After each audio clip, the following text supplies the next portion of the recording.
Okay, election's almost over. Almost over. It's just starting. Look at that. Frack off.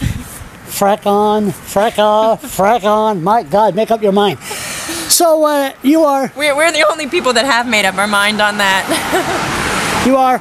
Madeleine Berrevoets, Fredericton North. And you're running for... For the MLA. MLA to be the Green Party. The Green Party. The Green Party, yeah. Yeah, I'm sorry, I made a prediction. I said David Kuhn, and maybe you'll be the second one. Hey, yeah, I hope so. You'll prove the blogger wrong. Listen, I was upset. I see Steve Horseman today at the farmers market, and I always said if you want to be a politician, you have to debate. And I don't know why these candidates, especially Liberals, and even PC, they don't want to debate.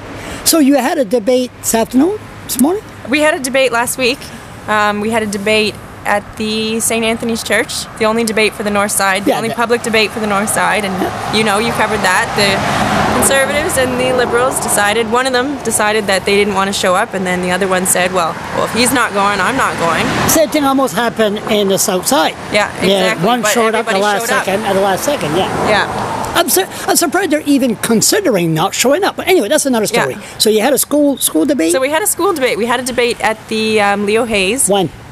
Last week, a couple days ago, maybe. Okay, got it.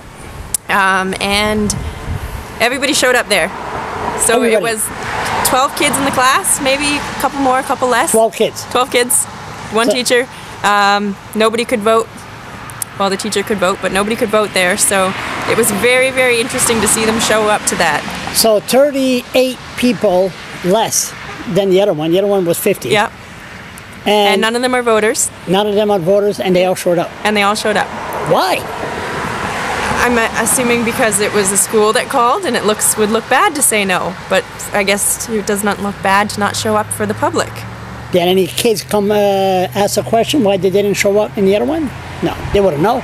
Well, I sort of started off by saying, we're 4 days away from the election here, and this is the first time that I've been sitting with all candidates here because we had a debate last week and they decided not to show up. So I think it speaks loud about what's happening with democracy in New Brunswick, that the Liberals and the Conservatives, the two ruling parties in New Brunswick, don't want to be debating, don't want to have conversations, don't want the public to ask questions. They say that they prefer one-on-one, but the one-on-one is at the door really quick when they can, maybe they ask a question and they quickly go, okay, I've got to go, I don't want to answer that, or we don't have time to talk about that when they move on, instead of really answering people's questions. I mean, the great thing about a debate is that people don't have the time. People don't have the time to talk one-on-one with their candidates. They want to come to an all-candidates meeting, and they don't know all the questions. So if they can come to an all-candidates meeting, an all-candidates debate, where everybody's asking the same questions, everybody's giving answers, then they can spend one evening, listen to all the candidates in their riding, listen to all of those questions that are being asked, and get a full hour and a half, 2 hours with them, and get